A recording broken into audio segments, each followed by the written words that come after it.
We found something beneath Arctic ice that science says died 3 million years ago. But its heart was still beating. The thermometer read -47 degrees when we felt the pulse. Not through our instruments, through the ship's hull. Through the ice beneath our boots. Through the frozen air itself. A rhythmic tremor that matched no natural phenomena I'd studied in 15 years of polar expeditions. Captain Hayland ordered us to drill deeper.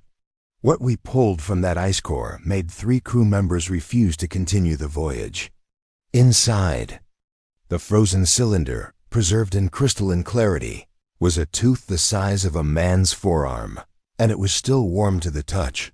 This happened in the winter of 1896 aboard the survey vessel Valborg, sailing waters so remote they appeared on no maritime chart. Our mission was simple: map the unexplored coastlines of the high Arctic and document ice formations for the Norwegian Navy. What we discovered instead would challenge every principle of natural science and nearly cost us our lives. Before we go deeper into this account, please leave a like and tell us where you're watching from. Hit the subscribe button and bell icon. Your support keeps these stories alive. Thank you. The cold on that expedition wasn't merely uncomfortable, it was a living presence that wrapped around every thought, every movement, every breath. Frost didn't just form on the inside of windows. It grew in Baroque patterns that resembled frozen screams. Our exhalations crystallized before dispersing, creating momentary clouds of ice crystals that caught the weak polar light. Below deck, the air hung thick and white, making the lamp flames appear as dim orange ghosts struggling against the overwhelming darkness. The sea surrounding us resembled shattered glass, an endless mosaic of ice plates, grinding against one another with sounds that ranged from whispers to shrieks. The Valborg pushed northward using both her coal-fed engine and auxiliary sails, though the canvas hung slack more often than not in those dead frozen calms. Her masts rose like skeletal fingers pointing accusations at the perpetual twilight sky. We were 16 souls united by a singular purpose, though each man carried his own private reasons for venturing into Earth's most hostile frontier. Captain Hayland commanded our vessel. Lean as a whip and twice as hard, his face bore the kind of scars that come from decades fighting polar winds and worse. His eyes held a pale, almost colorless quality, the eyes of a man who'd stared too long at empty white horizons. He spoke sparingly, but his words carried the weight of absolute authority. The crew didn't just respect him. They feared disappointing him more than they feared the ice itself. I served as the expedition's naturalist, which meant I was responsible for cataloging specimens, recording observations, and maintaining scientific documentation of everything we encountered. My notebooks lived in a leather satchel pressed against my ribs beneath layers of wool and sealskin, because exposed ink would freeze solid within minutes. Every trip to the deck meant enduring air so cold it felt like inhaling broken glass, turning the simple act of breathing into an exercise in controlled agony. Among our crew, certain men stood apart. Eric, our helmsman, was the youngest at 23, quick-minded, perpetually curious, with eyes that constantly searched the horizon as if expecting revelation or catastrophe. Jaren, a gap-toothed veteran sailor, possessed an almost supernatural ability to read ice and weather patterns, his instincts honed by 30 years in these waters. Our ship's Dr. Anders moved with deliberate slowness but observed everything with scientist's precision. His gray beard perpetually glittered with accumulated frost, giving him the appearance of some ancient frost giant from Nordic mythology. Further south, we'd taken aboard a local hunter as our guide through these treacherous waters. His name was Nay, a single syllable that somehow contained depths of meaning. He'd boarded wearing garments of fur and hide that released pungent odors of wood smoke and animal fat into our sanitized European space. His initial survey of our vessel lasted perhaps 30 seconds before he walked directly to the bow and positioned himself facing north, as if drawn by magnetic force. His Norwegian was heavily accented and deliberately slow, but his meaning always came through with crystalline clarity. When Nea spoke about ice conditions or water currents, even our most obstinate sailors fell silent and listened. The light in those latitudes existed in a state of perpetual ambiguity. The sun never properly rose. Instead, it performed a lazy arc along the horizon for a few grudging hours before abandoning us to extended twilight that felt more oppressive than complete darkness. The wind maintained constant presence, dry and sharp enough to flay exposed skin. We wrapped ourselves in every insulating layer we possessed, and still felt the cold settling into our marrow. Our first weeks passed in the routine of survey work. We took soundings of water depth, recorded temperatures at various depths, sketched coastline features when they materialized through the fog as dark volcanic rock. Whenever land appeared, Na would position himself at the rail and study it with an intensity that seemed to penetrate beyond mere visual observation. His gaze would track across terrain, features with the focus of someone reading a text in a familiar language. The first genuine unease crept in on what had seemed an unremarkable day. The sea lay in a flat gray calm broken only by scattered ice fragments. I stood on deck, documenting ice density patterns when Eric's voice cut through the silence from the upper deck. Captain's starboard horizon. Something unusual. I followed his pointing arm and saw a massive band of ice stretching across our projected course at an oblique angle. Unusual ice formations were common enough, but this one's edge ran in an almost geometrically straight line that defied natural processes. It extended in both directions until fog consumed it, suggesting scale beyond our visual range. Captain Holland emerged and studied the formation in extended silence. Na joined him, who'd drawn tight against the wind that had begun rising. His face remained impassive, but something in his posture suggested heightened alertness. The captain ordered reduced engine speed. The Valborg approached the ice wall at a cautious pace, the grinding beneath our hull deepening to a bass rumble that resonated in chest cavities. As we drew close enough for detailed observation, the true nature of this formation became apparent. This wasn't seasonal pack ice, it was ancient, compressed ice of a thickness I'd encountered only once before, in descriptions of the Greenland ice sheet. It rose in gradual ridges, but beneath them lay what appeared to be a solid shelf, extending below the waterline. Test its stability, the captain ordered. Jaren and 2 crew members descended with iron-tipped poles.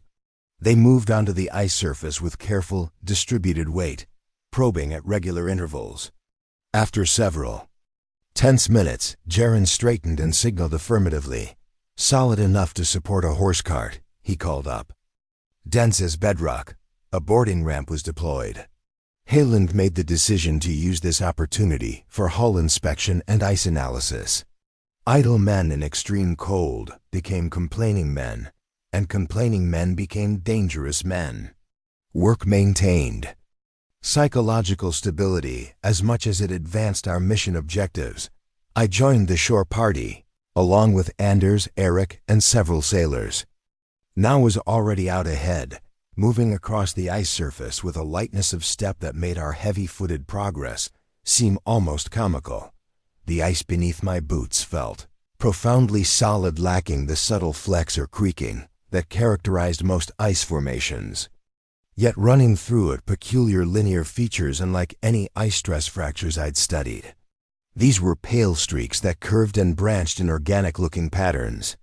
I knelt for closer examination. The streaks contained a faint yellowish discoloration and appeared to be some kind of material distributed through the ice. Matrix and thread-like formations. Anders crouched beside me. What do you make of this? Organic inclusions, perhaps? Sediment or decomposed matter from when this ice formed? The explanation felt inadequate even as I spoke it. A light wind rose, carrying with it a subtle hissing sound that seemed to emanate from the ice surface itself.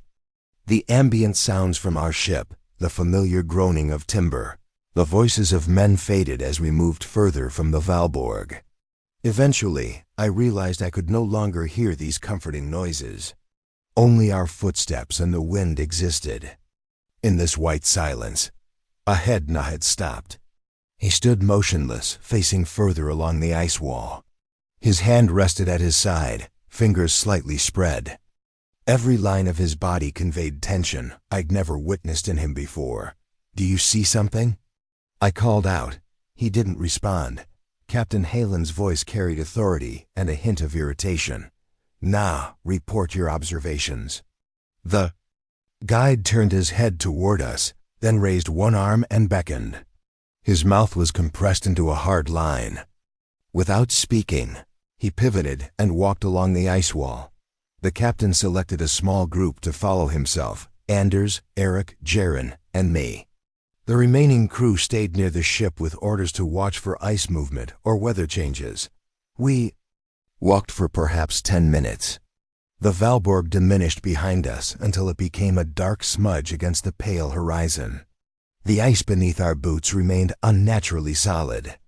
The pale streaks grew progressively thicker and more interwoven. The ice wall rose into a low ridge ahead. Now waited there, his entire bearing radiating wrongness. As we approached, I noticed the ice had undergone a color shift. The usual blue-white had transmuted to a faint greenish cast. The streaks became broader and converged in disturbing patterns. Na raised his arm and pointed down the far slope. "There," he said, voice stripped of its usual calm, "trapped inside." I stepped up beside him and looked. Initially, I saw only the slope descending into a shallow depression. Then shapes resolved through the translucent surface. Dark curves lay entombed beneath us, arranged in a configuration too regular to be random ice stress patterns. They ran deeper into the ice wall, broad and fixed, suggesting some massive structure encased during formation. For a suspended moment, I thought my eyes were creating patterns from randomness, the mind's tendency to find order in chaos. But the curves below were too evenly spaced, too consistently sized. Each followed the next in unmistakable rhythm. Anders squinted and leaned forward. One gloved hand braced against his knee. "Ribs," he said quietly. "Those look like ribs." The words landed among us like stones dropped into still water. I pressed my palm against the ice. It was smooth and adamantine beneath accumulated frost. Through it, the dark arc showed with terrible clarity. Each was as thick as a man's torso and curved inward toward a central longitudinal structure. Buried deeper in the ice matrix. Eric moved closer, his breathing rapid and visible. A whale? Could a whale get trapped like this? I searched through my accumulated knowledge of cetacean anatomy, the museum specimens I'd studied, the drawings I'd examined, the skeletal reconstructions I'd helped assemble. I knew whales intimately. Their bones formed characteristic patterns I could identify from partial remains. These bones were proportionally different, longer, more slender, meeting a central spine that seemed to extend for an impossible distance beneath the surface. "No," I said. "This doesn't match any whale species in scientific record." Na knelt beside the ice. His hand hovered above the surface without making contact. When he spoke, his voice had lost its characteristic steadiness. "Ancient predator," he said. "The old hunter. Our elders speak of it in stories from before memory. It followed the warm currents when the world was different. When the cold came and the waters froze, it lay down to sleep. The ice grew around it like a tomb." "Captain." Halen's expression hardened. "You have oral traditions about this specific creature?" Na nodded slowly, eyes fixed on the shapes below. "They say it swallowed kayaks whole. It circled our coasts in the time before iron weapons. Then the ocean turned to stone and it descended. The ice claimed it. My grandfather said there are places where its bones hold the glaciers together, where the ice sheet grows from its skeleton outward." Anders gave a small shake of his head. "Folklore grows in the retelling. This is simply some large marine animal, nothing supernatural. I wasn't certain. Additional evidence demanded consideration. Near the base of the visible ribs, deeper. In the ice matrix, I could discern a wide, flat surface interrupted by a jagged line. As we moved along the ridge, following its curve, the line resolved into individual projections.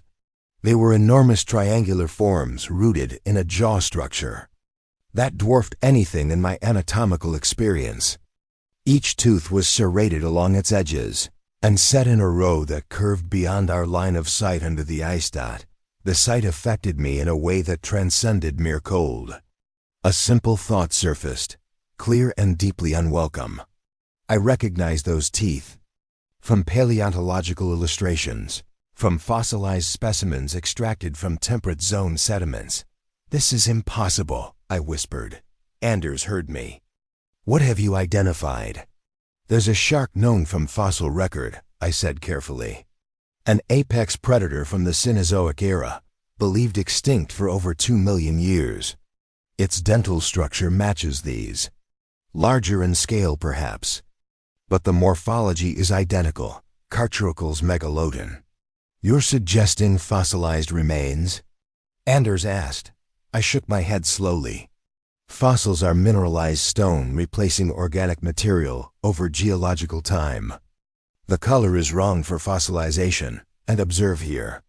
At the edge of one massive tooth, the ice had fractured slightly. A sliver of the material protruded into the frozen matrix above it. With trembling hands, I used my knife's pommel to carefully chip at the surrounding ice. A fragment came free, still attached to the frozen section. I lifted it to eye level for close examination. The fragment possessed substantial weight. Its edge displayed layered structure, compact and solid. A faint organic odor clung to it, distinct from simple salt water. Every hair on my arm stood erect. "This is tooth enamel," I said, voice barely above a whisper. "Not mineralized fossil. Preserved organic tissue." Eric stepped backward, his gaze following the length of the ice wall, tracing the visible extent of the skeletal structure. "How long is this creature?" We walked further, following the curve of the skeleton beneath our feet. For an extended distance, the ribcage continued in regular intervals. We passed a section where what appeared to be a pectoral fin structure projected from the main body axis. The delicate rays extended outward like the fingers of some massive hand. Finally, after what felt like an eternity of walking, the structure tapered. A caudal fin lay spread beneath the ice, its span wider than the Valborg's beam. No one spoke. The wind brushed across us with its constant hissing. Somewhere in the distance, the ship's bell rang once, a sound that seemed to come from another world entirely. Captain Halen broke our paralysis. "We'll establish markers and take comprehensive measurements," he said. His voice maintained steadiness, but tension showed in his clenched jaw. "This is a discovery that will resonate in every scientific institution across the civilized world." Anders nodded, already reaching for his surveying instruments. I opened my satchel with numb fingers and extracted my notebook. The pages had gone stiff in the extreme cold. My hand trembled, and not solely from temperature. As we worked, I focused on angles and measurements, concrete data, to anchor my reeling thoughts. The spine lay almost perfectly straight, with only minimal curvature. Counting the visible ribs, I reached a number that exceeded any known cetacean. The teeth we could observe through clearer sections of ice suggested a jaw that could engulf a small vessel entirely. While we measured and documented, Eric moved along the ridge. His eyes remained fixed on the head region. He stopped near where the skull joined the ice wall and stared downward, hands clenched at his sides. "Do you think it died here?" he asked without looking up. "Everything dies somewhere, Jaren." Sighed, but his tone suggested he was trying to convince himself. Perhaps it migrated north and became trapped as conditions deteriorated. Now finally pulled his gaze from the entombed bones and looked at each of us in turn. Our stories say it does not die, he said quietly. It sleeps when food becomes scarce. When the water's warm and life returns, it wakes and feeds until the ice drinks the heat again. I wanted to dismiss his words as superstition born of long winters and harsh existence. Yet the sheer scale of the creature beneath us pressed against my rationality. If such an organism had survived in these waters into recent geological time, it wasn't difficult to imagine it as the source of countless maritime legends. Hallen closed his notebook with finality. We have sufficient preliminary data, he said. We're standing on unstable ice far from open water. If conditions shift, we'll be in a critical situation. We return to the ship and plan a more comprehensive survey for tomorrow. Relief and disappointment mingled within me. Part of me wanted to remain and document every detail. Another part yearned for the deck beneath my boots, the familiar creaking of timber, the enclosed safety of known spaces. As we turned back, I took one final look at the massive shape below. The ribs disappeared into cloudy ice layers. The jaw vanished beneath thicker formations toward the central axis. The tail spread like a dark fan beneath translucent centuries. The scale of it made me feel insignificant in a way I'd never experienced.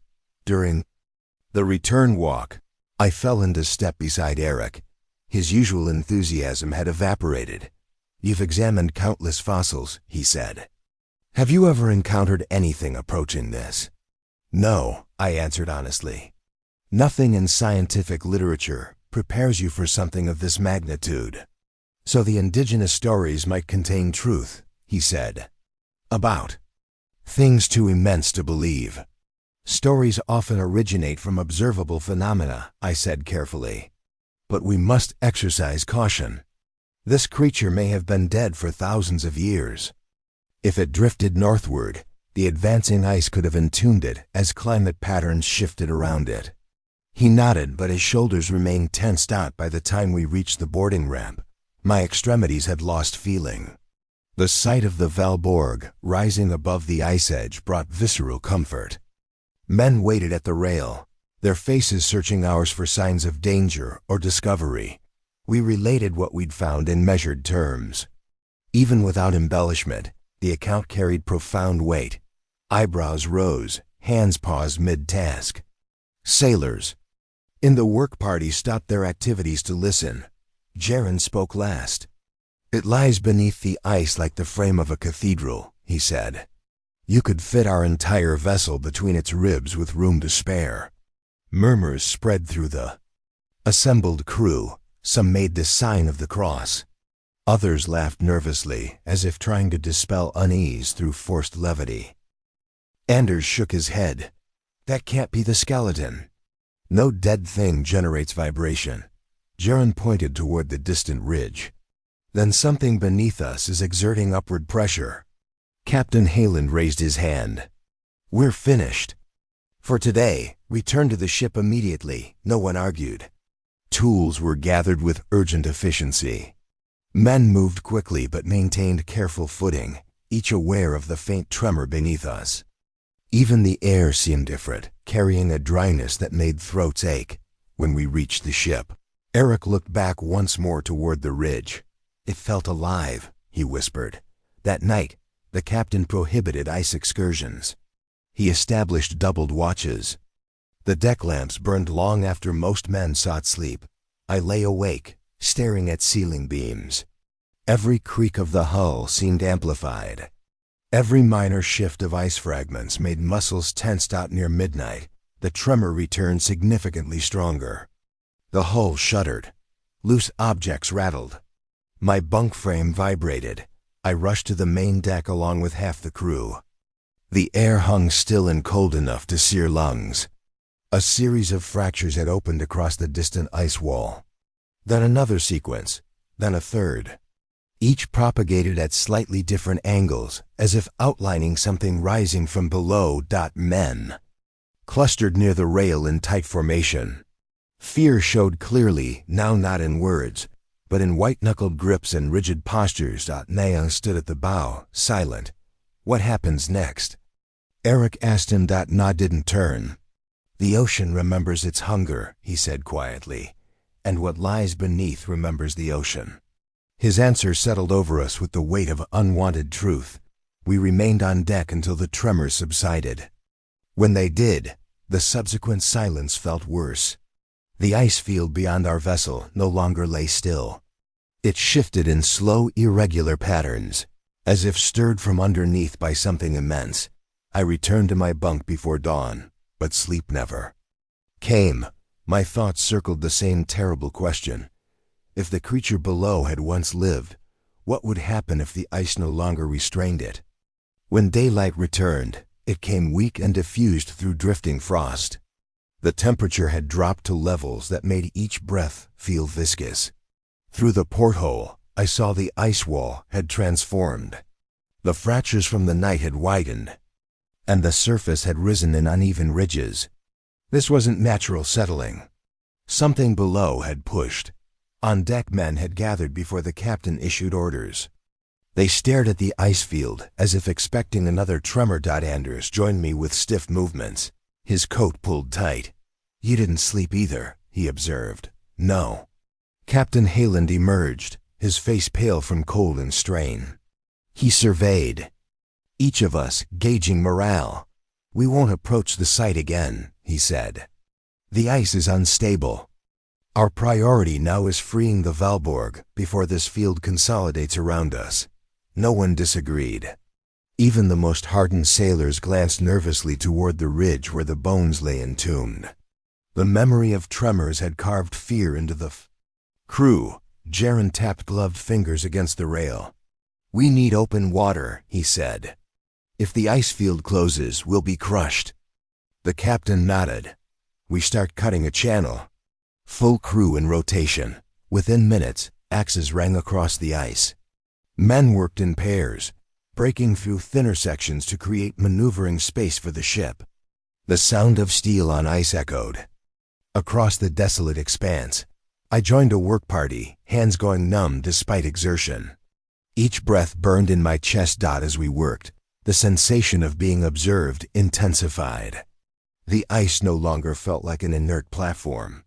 It possessed tension, as if something pressed upward from profound depths. Each axe blow sent minor vibrations along the surface. Eric kept glancing toward the ridge. Feels wrong to turn our backs on it, he said. We have no alternative, I replied. If tremors intensify, we can't remain. He looked at me with strained eyes. What if our presence is what wakes it? His question haunted me. I had no answer. By midday, we'd opened a narrow channel around the bow. The ship groaned as water moved beneath loosened ice. But progress was slower than anticipated. The ice wall had thickened overnight. The layers were denser and more resistant. While the crew continued cutting, Captain Hayland ordered Anders and me to document ice conditions for the log. We moved along the ship's edge with instruments and notebooks. The cold made ink sluggish, forcing me to press harder than usual. I stopped when I reached the deep scoring along the hull from the previous night. It had frozen over but remained distinctly visible. The pattern looked deliberate, not caused by drifting ice. The grooves ran in parallel lines. Anders traced one with his glove. Something large passed beneath us, he said quietly, and not slowly. The implication disturbed me more than I acknowledged. Further along, we encountered Nay standing at the channel's edge. His face showed determination rather than fear, but his stance radiated tension. We need to leave soon, he said. The water below moves. The ice above listens. Captain Hayland approached from astern. I know you believe this creature possesses power here, he said, but we must operate rationally. Na met his eyes without challenge. Rationality tells me ice shouldn't rise this way, he said. Rationality tells me dead bones don't shake the ocean. Something below something you don't understand has opened its eyes. The captain didn't rebuke him. Instead, he looked back at the ice wall. The ridge had shifted again. A shallow depression now ran through the center where the spine lay buried. Snow drifted into the hollow like ash into a grave. "We break free," Helen said. "Nothing else matters." Work resumed at accelerated pace. Men dug and cut until frost covered their beards and breath came in ragged gasps. Twice the ice shook. Each time, tools froze mid-swing, and every man stood paralyzed until the tremor passed. During a brief rest, Anders pulled me aside. "There's something wrong with the tooth fragment," he said. "Last night it was exuding moisture." I stared at him. "Moisture?" "Water condensation on its surface," he said. "Condensation requires warmth differential, but the medical bay was below freezing. The specimen was generating its own heat." I felt my chest tighten. "Is it still warm?" He nodded slightly. "Not warm. Less cold than ambient temperature." Before I could respond, a shout erupted from the bow. Men rushed forward. I followed, heart pounding. The ship had lurched. The ice beneath the channel had heaved upward, tilting. The Valborg several degrees off horizontal. The hull groaned in protest. Men grabbed for railings and rigging. "Secure the lines," the captain ordered. "Stabilize her." The heave subsided, but a new sound replaced it, a low rumble that traveled beneath us, steady and profound. It was the same subsonic vibration from before, but slower, more deliberate. It felt like an enormous breath drawn beneath the ice. Eric gripped the rail until his knuckles went white. "It's directly below us," he whispered. "Impossible." Jaren muttered, "No creature can survive beneath solid ice." Yet the sound continued. The hull vibrated with it. Loose rigging swayed as if moved by invisible force. Captain Holland turned to the crew. "Maximum effort," he shouted. "We must break free of this field. Work until we reach open water." Men rushed back onto the ice. Axes struck with desperate intensity. Even those who rarely showed fear worked in grim silence. I helped excavate, each swing jolting my arms. The ice fractured in explosive bursts. Water sloshed through new openings.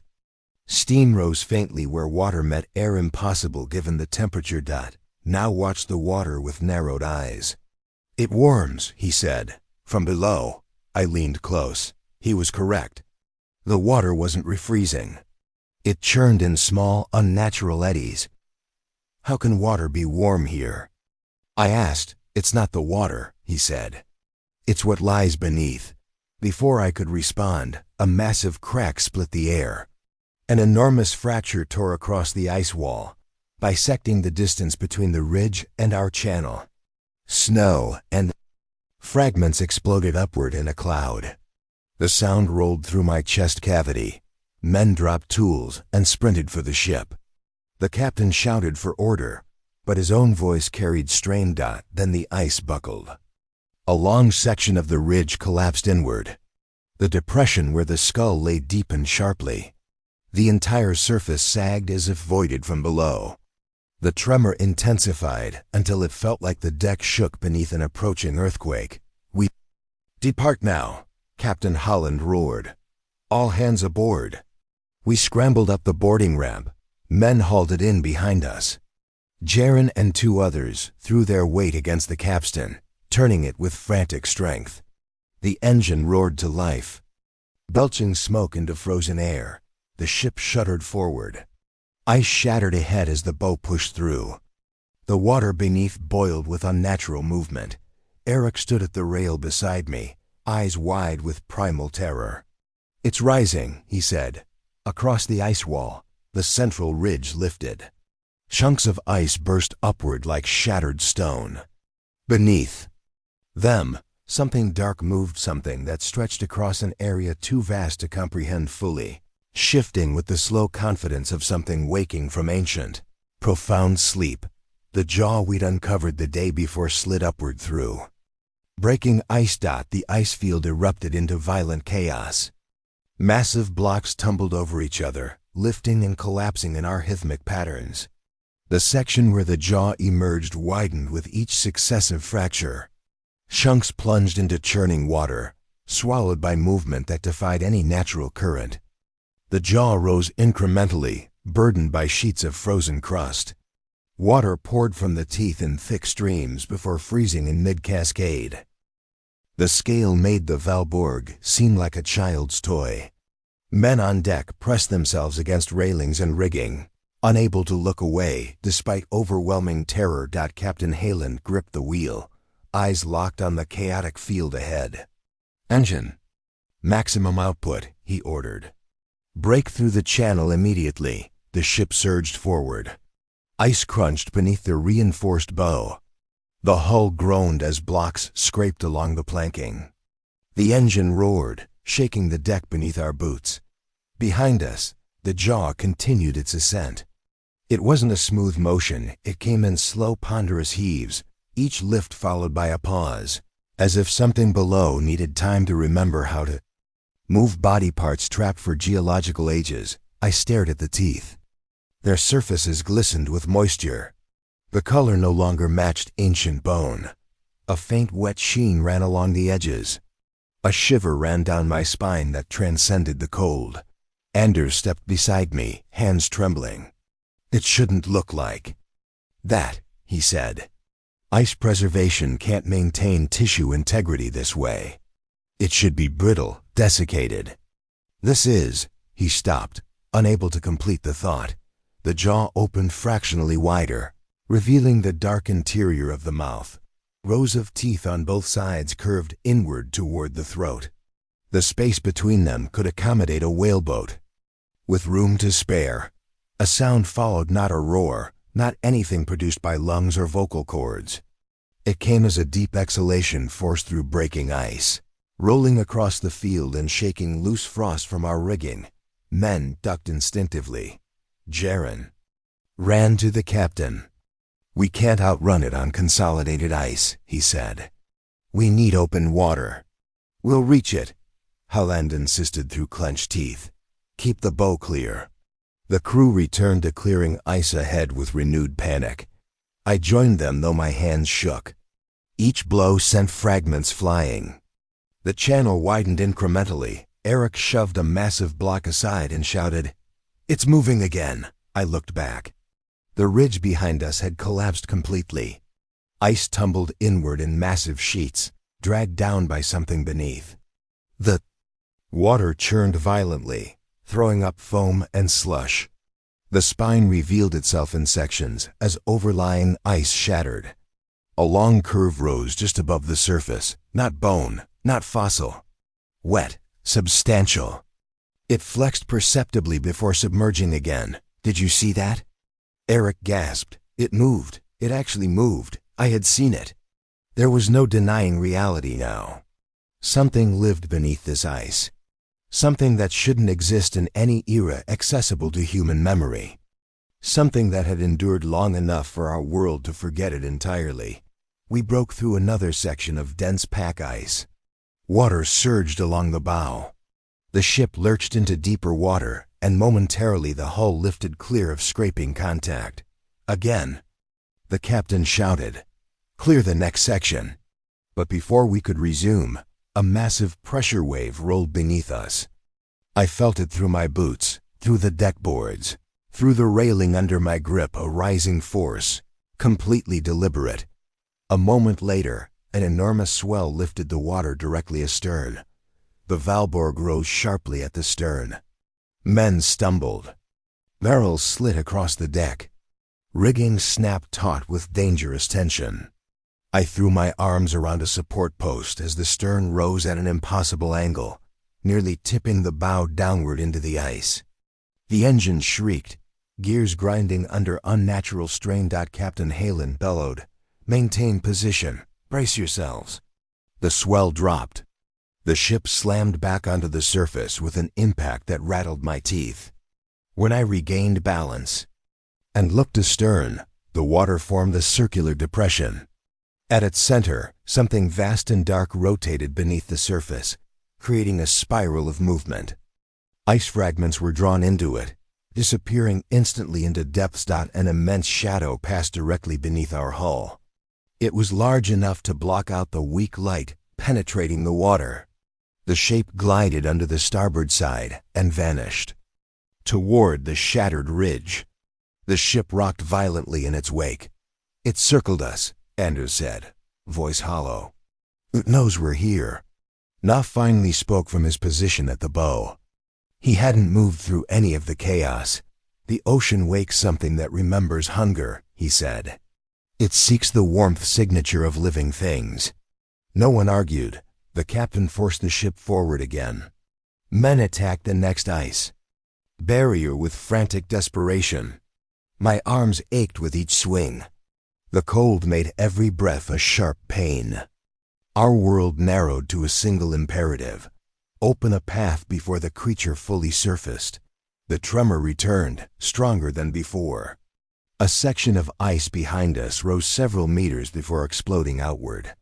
Water sprayed into the air, freezing, before it fell back. From the shattered gap, a massive portion of the skull broke through. It carried with it slabs of ice that slid off its surface and crashed into the churning water. The skull lifted higher. Dark orbital cavities stared with empty menace. Yet the head moved with unmistakable purpose. The jaw opened wider. Water rushed between the teeth, drawn inward. The sound of suction filled the air, a steady pull that made the deck vibrate. "We cannot let it surface here," Captain Hayland roared. "Cut, faster move." Men screamed as they worked primal sounds of terror-driven effort. The channel widened another meter, enough for the ship to press through. The hull ground heavily but gained forward momentum. The creature's head submerged briefly, then surged in a sudden forward motion. Ice shattered ahead of it in explosive bursts. Chunks scattered across the field like thrown projectiles. The force of the surge pushed waves beneath the ship, lifting the bow before dropping it again with bone-jarring impact. "It's attempting to break completely free," Jaren shouted. "If it reaches open water," he didn't complete the sentence. No one needed him to. I turned to Na, desperate. "Is there anything we can do?" He answered without looking away from the chaos. "You cannot fight it," he said. "You can only flee before it fully remembers what you are." He walked away without elaboration. The night that followed passed without further incident. By dawn, the shattered ridge had disappeared completely below the horizon. Only open water lay ahead, dark and mercifully empty. The crew recovered gradually. Their laughter returned in cautious increments. Meals grew moderately louder, but none of them forgot. When the captain ordered comprehensive log documentation, every man treated the work with unprecedented seriousness. We recorded everything: the measurements, the fractures, the tremors, the rising skull, the pursuit, the desperate retreat. We added no speculation. We documented only what could be verified and what we had witnessed with our own eyes. When the documentation was complete, Captain Holland closed the log with careful deliberation. "This will generate controversy," he said. "It will be questioned, ridiculed, but it won't be dismissed forever. The ice will shift again eventually. Someone else may discover what we found." "Or what follows it," Jaren muttered. Weeks later, after calmer seas and extensive southward travel, we sighted familiar coastlines. The relentless cold eased. The deckboards thawed. The smell of open ocean replaced the dry sting of polar air. Men stood straighter, breathing relief as the shoreline grew recognizable.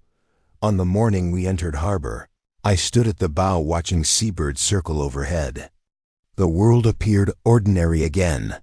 Yet somewhere far to the north, beneath crushing sheets of ancient ice, something immense had stirred.